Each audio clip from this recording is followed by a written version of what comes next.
and I'm about to give a persuasive speech. Here's my audience.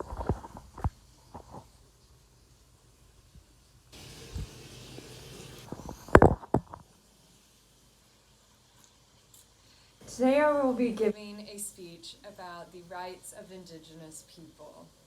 My specific purpose is to persuade my listener to take action for the Indigenous people of the U.S.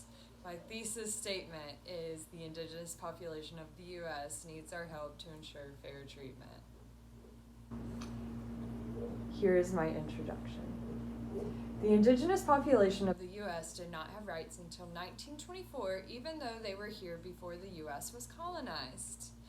I am 1/16th Cherokee Indian, and while that might not seem like much, my grandmother has kept the traditions and teachings very prevalent in my life.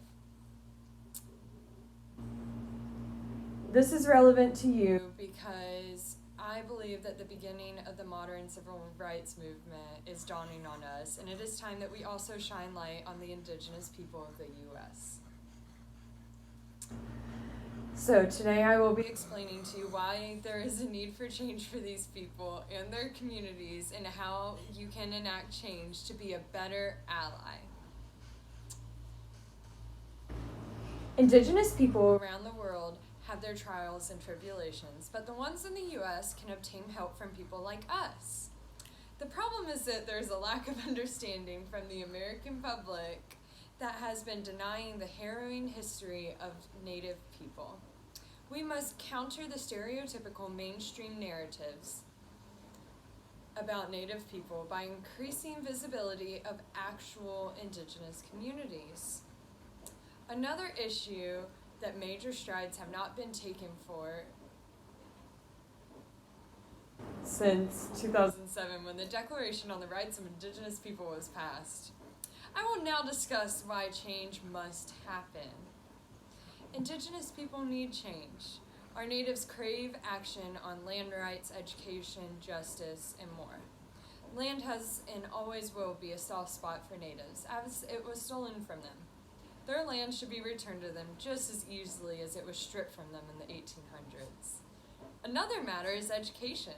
Tribal leaders argue that school curriculum should accurately depict America's genocidal history instead of glossing over the violence. The mistreatment of natives should also be addressed in the justice system. The state should support Indigenous communities' separate systems of justice while focusing on repairing harm instead of leaning towards punishment. So now I will tell you how you can get involved.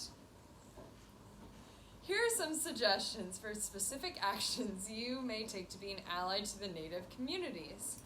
You can get involved with issues that might affect Indigenous people. You can do this by voting or for advocating for Native American policymakers. You may also become involved with the Land Back movement, which advocates for land to be restored back to Indigenous communities. You can also get involved.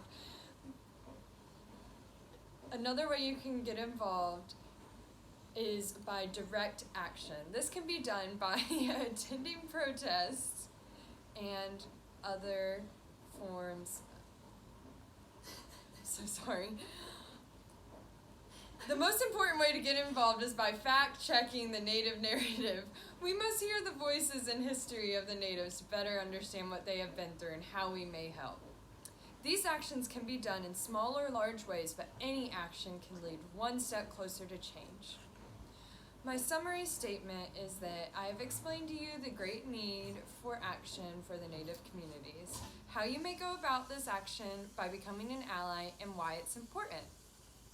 So, I want you to imagine existing in a country that belongs to your people, but you are merely treated as an insignificant member of the community. This is a daily occurrence for our natives. We must understand the historical destruction that has occurred and how this destruction has made the Native community feel overwhelmingly hopeless. Today, I'm going to leave you with this statement from Native Hope. The pain and suffering of the Native American people cannot be ignored any longer.